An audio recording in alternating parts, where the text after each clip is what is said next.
membuat keyakinan kelas. Sudah kalian pikirkan, sudah kalian dapat kira-kira keyakinan kelas apa yang akan kita laksanakan dan konsisten akan kita teruskan berkesinambungan dari hari ke hari, ya. Silakan keyakinan kelas tersebut dirangkum. Ada berapa keyakinan kelas yang menurut kalian perlu kalian sepakati atau perlu kalian jalankan di kelas kita, ya, sebagai tanggung jawab kita bersama. Udah dulu, ya, siap.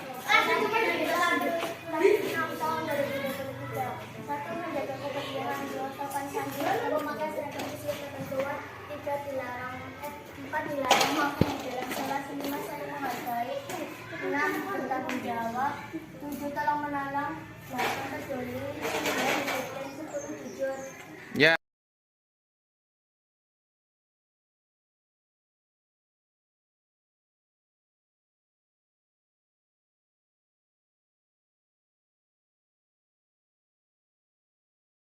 Kepada junjungan kita Nabi Muhammad Sallallahu Alaihi Wasallam.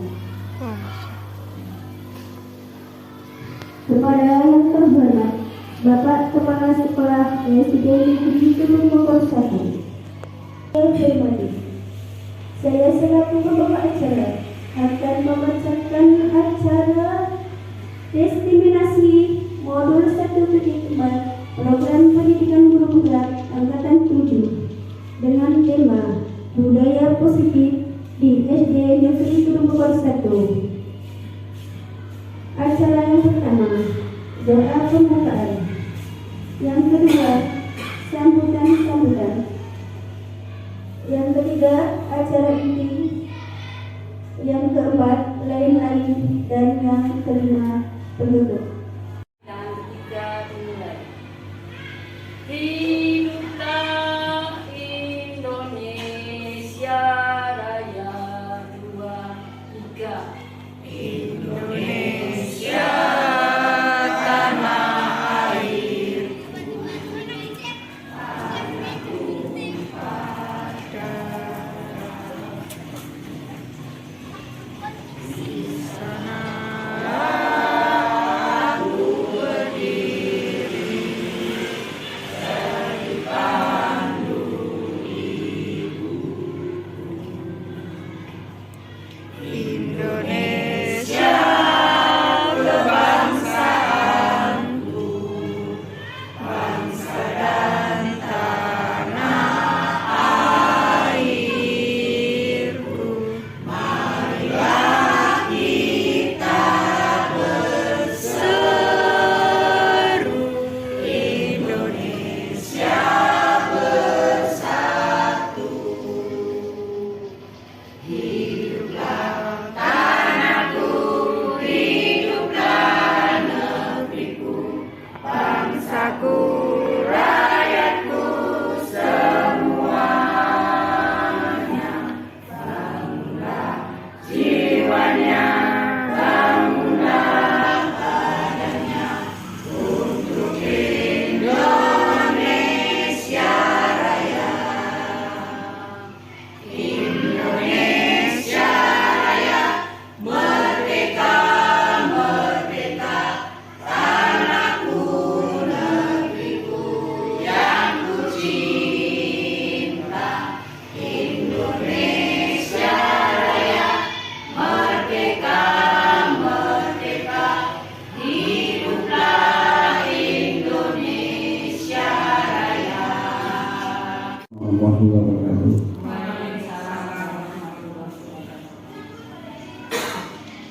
Yang terhormat Bapak-bapak sebagai narasumber, yang terhormat juga Bapak Ibu guru beserta tamu undangan.